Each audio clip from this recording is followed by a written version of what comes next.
పినాక ధనుస్సు శివుని దివ్యవిల్లు యొక్క సంపూర్ణ కథ. పినాక ధనుస్సు, పినాక విల్లు అనేది హిందూ పురాణాలలో అత్యంత శక్తివంతమైన మరియు పవిత్రమైన ఆయుధాలలో ఒకటి. ఇది సాక్షాత్తు పరమశివుని దివ్యవిల్లు. ఈ విల్లుకు సంబంధించిన అనేక కథలు, ముఖ్యంగా రామాయణంలో సీతా స్వయంవర ఘట్టంలో దీని పాత్ర చాలా ప్రముఖమైనది.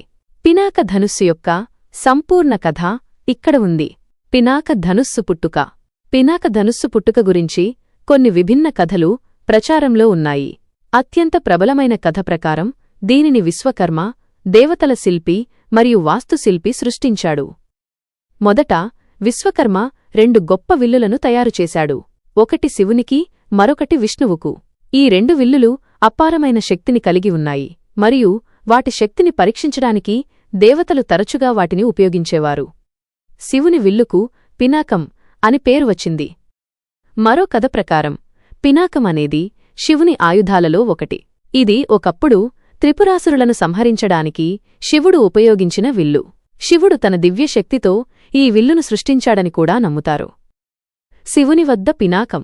పినాక ధనుస్సు శివునికి అత్యంత ప్రీతిపాత్రమైన ఆయుధాలలో ఒకటి. శివుడు దీనిని ధరించి త్రిశూలం, ఢమరుకం వంటి తన ఇతర ఆయుధాలతో పాటు దీనిని కూడా పూజిస్తాడు. పినాకం యొక్క శక్తి అపారమైనది. దీనిని కేవలం శివుడు మాత్రమే అవలీలగా నిర్వహించగలడు. ఒకసారి శివుడు ఈ విల్లును ఉపయోగించి దక్షుని యజ్ఞాన్ని ధ్వంసం చేశాడని ప్రతీతి. ఈ విల్లును ధరించిన శివుడిని పినాకపాణి అని కూడా పిలుస్తారు. అంటే పినాకాన్ని చేతిలో ధరించినవాడు అని అర్థం. జనక మహారాజుకు పినాకం. త్రేతాయుగంలో దేవతల కోరిక మేరకు శివుడు తన పినాక ధనుస్సును మిథిలారాజ్యానికి రాజు అయిన జనకమహారాజుకు అప్పగించాడు.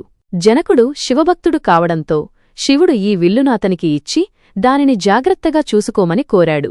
అప్పటినుండి పినాక ధనుస్సు జనకమహారాజు రాజభవనంలో భద్రపరచబడింది. దీనిని ఎవరూ కదల్చలేనంత బరువుగా మరియు శక్తివంతంగా ఉండేది. సీతా స్వయంవరంలో పినాక ధనుస్సు. పినాక ధనుస్సు చరిత్రలో అత్యంత కీలకమైన ఘట్టం సీతా స్వయంవరం. జనక మహారాజుకు కుమార్తె సీత. ఆమె అద్భుతమైన అందగత్తె మరియు పవిత్రమైన వ్యక్తి. సీతకు తగిన వరుడిని ఎంచుకోవడానికి జనకుడు ఒక షరతు పెట్టాడు. తన వద్ద ఉన్న పినాక ధనుస్సును ఎవరైతే ఎక్కుపెడతారో వారికే సీతనిచ్చి వివాహం చేస్తానని ప్రకటించాడు. ఈ షరతు చాలా కఠినమైనది, ఎందుకంటే ఆ విల్లును కనీసం కదల్చడం కూడా ఎవరికీ సాధ్యం కాలేదు. సీతా స్వయంవరం కోసం దేశవిదేశాల నుండి అనేకమంది రాజులు, వీరులు మిథిలకు వచ్చారు.